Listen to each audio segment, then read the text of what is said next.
Vamos a hablar de un tema muy particular y tiene que ver con que el gobierno restituyó a las Fuerzas Armadas la capacidad de contrainteligencia militar. Este y otros temas los vamos a desarrollar en la jornada de hoy junto a Gerardo Tripoloni, investigador del CONICET, docente de la Faxo, amigo de la casa y siempre columnista cuando tenemos que consultar y abordar estas temáticas. Bienvenido, Gerardo, ¿cómo estás? Bueno, muchas gracias por invitarme nuevamente. Bueno, en primera medida, contextualizanos un poco este tema que acabo de presentar para quien no esté noticiado del otro lado o no sea parte, por supuesto, de la comunidad universitaria, también esté al tanto de la situación. Sí, realmente es un tema complejo y arduo y que tiene sus antecedentes en los últimos 2 años. Y una noticia que creo yo pasó relativamente desapercibida, me parece, porque bueno, hay también un mar de otras cuestiones, ¿no? Pero básicamente el gobierno nacional desde el 2024 estableció 2 reformas por medio de decreto de necesidad de urgencia del sistema de inteligencia nacional. Una a mediados del 2024 y otra el 31 de diciembre del 2025, o sea, el último día hábil. Se promulgó en el 2026. Estas reformas del sistema de inteligencia cambiaron una pluralidad de cuestiones, pero hay un punto que quisiera dejar sentado nada más, en todo caso después se puede ampliar, que es la restitución en general al sistema de contrainteligencia de facultades compulsivas y represivas, es decir, de la posibilidad de ejercer fuerza física sobre personas o cosas.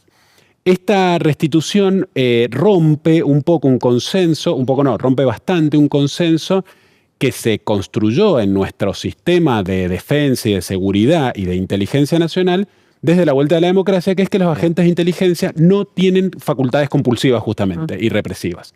Eso lo sostuvieron todos los gobiernos desde la vuelta de la democracia, hasta incluso el propio gobierno de Javier Milei en la primera reforma de inteligencia. En la segunda reforma ya lo sustituyó. Entonces eso me parece muy importante dejarlo sentado.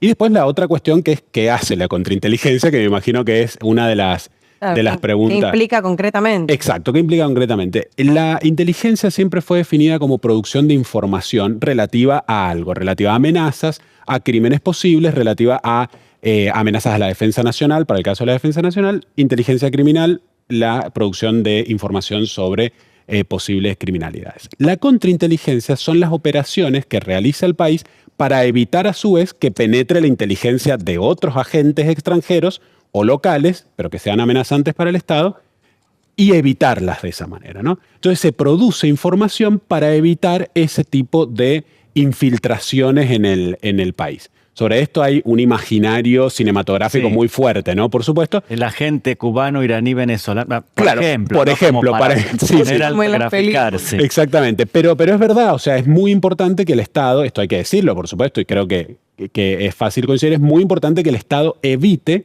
que existan penetraciones por parte de agentes extranjeros que puedan ser amenazantes para la seguridad o para la defensa por medio de la producción de información. La cuestión es que el consenso se había estructurado en base a que los agentes de inteligencia, como actúan de manera encubierta, en algunos de los casos, no en todos, evitar que utilicen la fuerza. Con un dato más que me parece muy importante resaltar, a partir de la última reforma de diciembre del 25, todas las actividades de inteligencia son encubiertas, con lo cual eso agrava aún más porque lo hace más opaco. O sea, agentes encubiertos pueden ejercer la fuerza en tareas de contrainteligencia.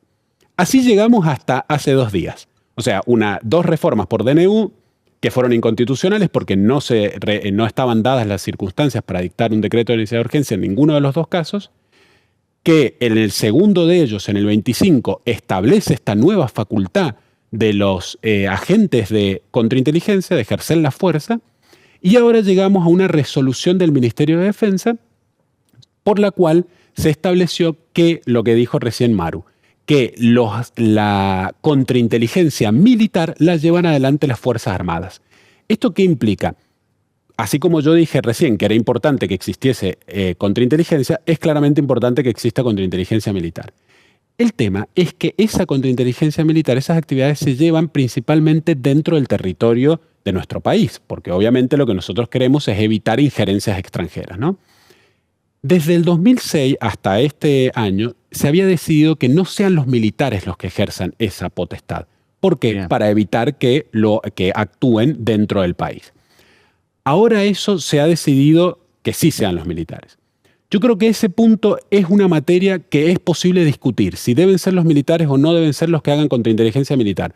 Uno puede estar a favor de que sean los militares los que hagan contrainteligencia militar para que la inteligencia y la contrainteligencia militar la lleve un mismo organismo. El problema es que con el nuevo DNU también se le otorgan facultades compulsivas y represivas. Y eso sí que hay que frenar, digamos, que puedan ejercer facultades compulsivas y represivas miembros de las Fuerzas Armadas en el interior del país. Bien, no te vamos a pedir casos extremos, Gerardo, pero ¿cómo podemos ejemplificarlo en el día a día o en algunas situaciones específicas en donde puede llegar a suceder un caso en donde salga a la luz este tipo de situaciones? Perdón, porque Sí. desde el gobierno muchas veces refieren a Sí. amenazas constantes. Y uno dice, bueno, ¿a qué amenazas se refieren cuando hablan? Es la pregunta es la pregunta que estamos trabajando ahora, y después si quieren les cuento lo que estamos haciendo en la Bien. universidad para pensar esto, Bien. porque no tiene una respuesta muy fácil, y quiero decir que en este momento entramos en un terreno especulativo, claramente. Bien. O sea, no sabemos qué puede suceder porque estamos a las puertas de una legislación que no habíamos tenido con anterioridad, ¿no? Entonces, por el lado de los más críticos a esta legislación, bueno, uno dice, son tan amplios, tan vacuos los conceptos, tan laxos, que bueno, se habilitaría a ejercer facultades compulsivas sobre cualquier persona que intente incidir en la toma de decisiones del Estado. Lo dice Bien. así el decreto, y claro, uno piensa, si es un país extranjero que quiere incidir en nuestras autoridades, bueno, uno dice, sí, eso hay que frenarlo, pero ¿qué pasa con la vida democrática en la cual obviamente todos los sectores de la sociedad quieren de alguna manera incidir en este o en los gobiernos futuros? ¿También ingresa dentro de la contrainteligencia eso? O sea, las actividades también van a estar dirigidas a evitar que grupos políticos tengan alguna incidencia. Bueno, obviamente desde el gobierno dicen que no, porque en última instancia ellos sostienen algo que aparece en la ley de 1988, que es que no se puede hacer inteligencia sobre la vida política del país. Pero yo quiero aclarar una cuestión. El nuevo DNU y la resolución habla también de inteligencia sobre organizaciones criminales. Entonces, si el Estado Nacional determina que cierta agrupamiento político es ahora una agrupación terrorista, por ejemplo, que esto suele suceder, bueno, podemos entrar en un terreno dificultoso, ¿no? Así que ahí entramos en un terreno especulativo. Para los más críticos van a sostener que es posible que se amplíe demasiado, lo cual es verdad porque los términos jurídicos la habilitan. El gobierno sostiene que se puede restringir. Bueno, en esa un poco estamos sin saber muy bien lo que va a suceder, justamente porque estamos ante un evento nuevo realmente. Bien, bien. Se abre además, digo, para la investigación un abanico muy amplio, ¿no? Y también en tu caso como especialista en la Constitución, ¿no? Porque también hay muchas cosas que van quedando en gris y que van tocando derechos que son fundamentales. Absolutamente, porque ahí Maru decía, el gobierno justifica que estamos ante amenazas constantes, y yo agrego una cuestión más. También lo justifica en el contexto de una mutación de lo que significa la guerra y lo que significan las amenazas. Entonces se postula la idea de la existencia de una guerra híbrida o de conflictos híbridos, que no son solo militares, sino que son también por medios informacionales, o sea, de información, lo que se llama guerra cognitiva, es decir, controlar la mente de las poblaciones. Y esto es cierto, o sea, la guerra ha mutado, y de hecho una de las cosas que les quería comentar era justamente que en la revista Estudios sobre el Poder de la Facultad de Ciencias Sociales, del Departamento de Ciencias Políticas, junto con un colega del Instituto Gino Germani, coordinamos un dossier sobre las mutaciones de la guerra. Y ahí se publicaron una serie de artículos que abordaban justamente estos cambios en la guerra. Eso es una cuestión cierta, que la guerra ha mutado y que incluye también medios que no son específicamente militares. Bueno, la cuestión es cómo se va a gestionar eso, a partir de qué instrumentos, de qué herramientas que tiene el Estado, y sobre todo lo que dijiste, Sergio, me parece fundamental, cómo vamos a decidir esos cambios legales. ¿Lo va a hacer un presidente por su sola voluntad mediante decretos inconstitucionales o se va a decidir con una discusión como corresponde en el Congreso de la Nación? Bueno, por ahora estamos en esta primera opción que realmente no le hace bien a la institucionalidad, porque en el futuro eso puede venir otro presidente y cambiarlo también por otro decreto de necesidad de urgencia, y no va a haber ninguna razón para evitarlo, porque en definitiva esa práctica se está consolidando, ¿no? Bien. Para entender un poco el panorama que tenemos en Argentina, ¿qué rol ocupan actualmente las Fuerzas Armadas en comparación con otros países de la región? Bueno, qué buena pregunta realmente. Las Fuerzas Armadas, y algo un poco lo hemos hablado en este programa, tuvieron un cambio de perspectiva muy fuerte a partir de la reglamentación de diciembre del 2024, que, claro, modificó la idea de cuáles son las amenazas a las cuales va a atender las Fuerzas Armadas. Hasta ese momento se entendía que las amenazas eran solamente estatales, o sea, la posibilidad de que Argentina sea agredida por parte de un otro estado u otros estados por sus Fuerzas Armadas. Ahora eso mutó en el entendimiento de que las Fuerzas Armadas también tendrían que generar capacidades de disuasión y de uso efectivo de la fuerza ante agresiones de agentes no estatales. En el contexto latinoamericano, esta segunda visión ha primado bastante más, digamos, las Fuerzas Armadas se han involucrado ante agresiones consideradas, digamos, ante hechos que son tanto internos como externos, con consecuencias en algunos casos muy malas. Por ejemplo, en el caso de México, con la llamada guerra contra el narcotráfico, en el caso de Brasil también, con intervención de las Fuerzas Armadas en casos de desorden público y también contra el narcotráfico, bueno, el caso peruano también.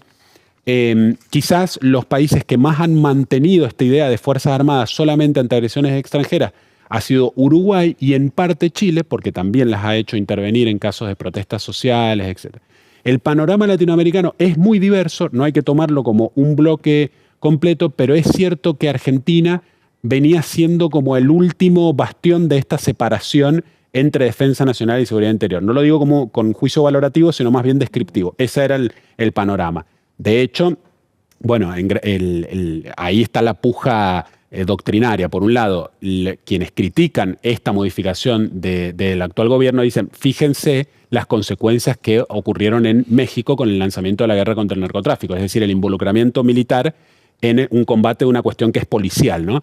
Y bueno, por el otro lado, quienes sostienen estas modificaciones, a lo que apuntan es a decir, somos los únicos que mantenemos esta separación, ¿no? Entonces, bueno, ese es un poco el panorama a grandes rasgos de Latinoamérica. Bien. Una más, porque mencionabas a la importancia que tiene poder hacer estas bajadas y que estos estudios dentro de la universidad.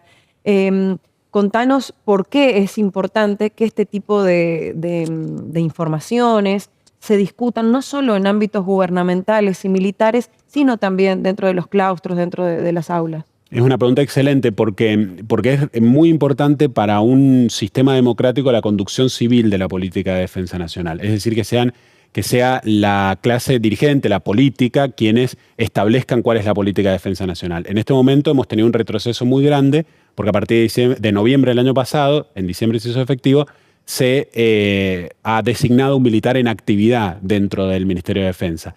Que eso es algo que controvierte la ley de personal militar, no debería ser así, pero bueno, en algún momento esto debería revertirse y son los civiles quienes deben, con capacidades civiles, generadas en ámbitos civiles, en diálogo con el ámbito castrense, no es que haya que sacar todo lo que se produce dentro de la Universidad de la Defensa y de las facultades de las distintas Fuerzas Armadas, en lo absoluto, en diálogo con ellos, se deben producir conocimientos para que también sean los civiles quienes puedan orientar la política de defensa nacional. Y eso en términos generales. Y en términos particulares de San Juan, porque es importante que sea también desde universidades del interior, que eso no se concentre solamente en los grandes centros urbanos, que son en definitiva los que han mantenido una relación mucho más estrecha con la política nacional.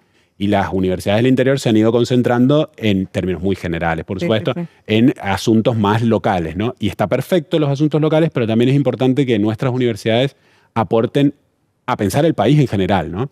Y bueno, y de hecho, no sé si aprovecho ahora, pero nosotros tenemos desde el 2023 un seminario permanente de política exterior y defensa nacional, junto con mi colega Janina Jotayán del Departamento de Ciencias Políticas.